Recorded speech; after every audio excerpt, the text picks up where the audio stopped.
বাংলাদেশে হিন্দু বাঙালির সংখ্যা কমছে কেন আমি বলছি।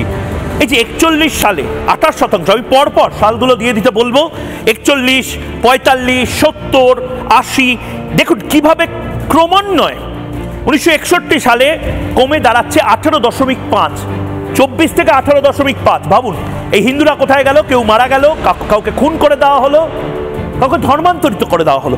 ভাবুন এভাবে 81 সালে 12%। আমি কেন বলছি অবিলম্বে হিন্দু রাষ্ট্রের প্রয়োজন? 1991 সালে 10.5%, 2001 সালে 9.2। দেখুন ক্রমান্বয়ে কমছে। এভাবেই আফগানিস্তানে কমেছে, ইরাকে কমেছে, ইরানে কমেছে। 2011 সালে 8, এবং 2011 সালের পর সেন্সাস হয়নি। ধরে নেওয়া যায় 7% হিন্দু পপুলেশন এই মুহূর্তে বাংলাদেশে রয়েছে। এই 7% পপুলেশনে তো আর থাকবে না। বাংলাদেশ তো নিজেকে ইসলামী রাষ্ট্র ঘোষণা করার দিকে চলে গেছে।